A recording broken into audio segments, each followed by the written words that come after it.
Pow. And I was going to do a special birthday stream. Oh. Because it's my birthday tomorrow. Birthday Ben. But I don't think I'm quite ready to accept that I'm an old man tomorrow. An old man. So instead, I'm going to do something else. Okay.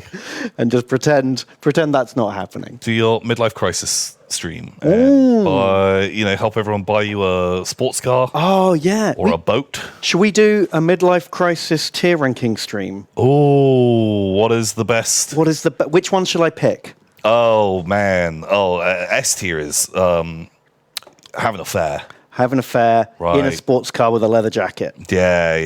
And get a tattoo. Tattoo. Nice. You can get a big Warhammer tattoo. Yep. Just eagles and skulls all over me. Perfect. Yeah, do that one. That'll help with my affair, I assume. Yeah. For sure. I think the affair is a good idea on that. And I don't know, what else? What else do they do? I don't know. Well, you guys can help me. We'll go through them all. And we'll pick the greatest midlife crisis of all time, and then maybe I'll do that. Maybe get a one earring. Ooh, that's a classic. Just like an earring. My dad did that. Nice.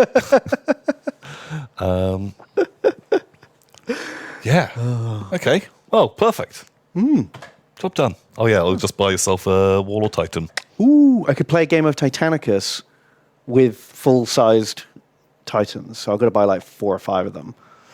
Wow, it'll be just as disappointing, if not more. I think more disappointing. Yeah. Because just building those fuckers, let alone painting them. Oh, my God. Could you imagine? Oh, my God. It sounds terrible. It sounds terrible. Oh.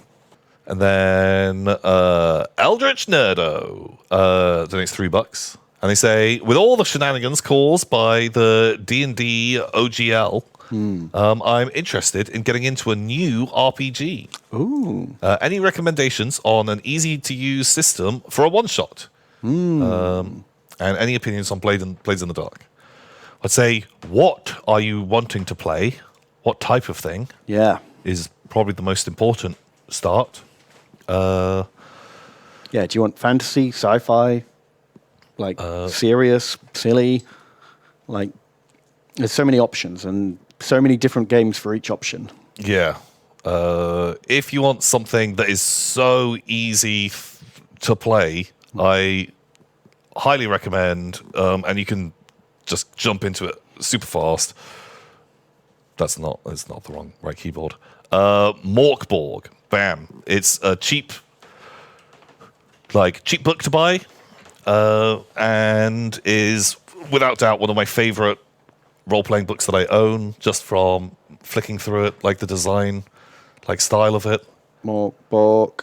It's like grim, dark fantasy apocalypse stuff. Yeah, but making characters super simple. Just really, really highly recommend it. And I'm pretty sure they have got I can't remember what they call it.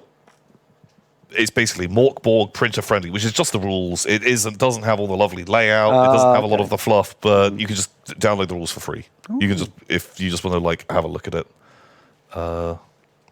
But they do loads of stuff where they support just people making campaigns and things like that. So you can just download a campaign type thing. There was a good example of, where was it?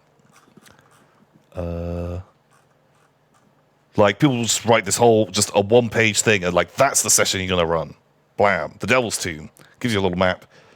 Tells you what's going to be in each room, and then it's up to you to flavor it however you like. And it's real,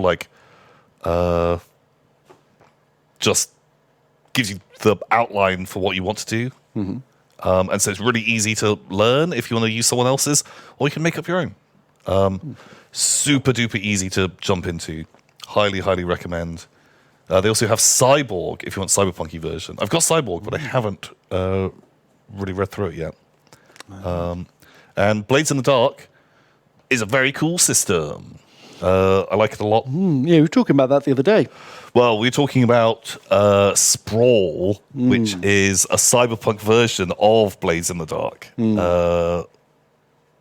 where I think any game that is using the Powered by the Apocalypse rules is really, really good. And if you're looking to get away from D&D and you want to learn something new, and if your players want to learn something new, I think now is the time to go for something like for a Powered by the Apocalypse game, because they're so much more focused on story and less on rules. Getting your players to do more stuff. Was just listening to Crit Show when they were playing Sprawl. Interesting. Forbes, the fuck? Forbes. Well, it's a serious grown-up business. Apparently, they're talking about Powered by the Apocalypse games. God, can we have less adverts? Can we just see some of your text? Fucking hell. It's just up the wazoo, isn't it? Okay, Forbes. We've had just fuck off. Just fuck you. Narrative overrules is better for tabletop RPGs. It depends on what people want. Well, some people like a really crunchy rule set, and that's up to them. It's really, really down with what you're into. But there's loads of different settings. But the core mechanics of the game are very, very similar to between them, because they're using the same engine effectively. And yeah, I personally love it.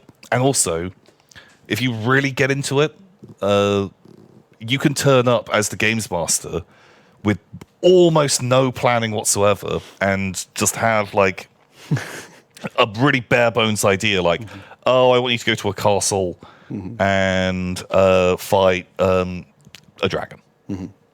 And depending on how the roles go, you give your players a lot of control over what is happening and let them keep inventing stuff into the world. And the more you do that, the more you get to kind of play the game as well. Love it. And everyone builds this thing together, and I promise you, your players will get more invested because you're not giving them a big you're not info dumping them a bunch of shit they don't care about. Yeah, they don't care why they're fucking attacking that dragon. And I'm sure you will have enjoyed spending hours planning, it raided this village and it killed, the local mayor and whatever. No, they don't care about that. But if they all collectively build that dragon together and why it's evil, they will far more enjoy that dragon and defeating it. That's just my 2 cents. Yeah, that makes sense. But yeah, so Blades in the Dark, I think is good. It's very different to D&D, but I think you will be able to get into it. But if you do want something throwaway, I always promote it. But Mork Borg, I absolutely love it. Bam. There you go. 10 out of 10.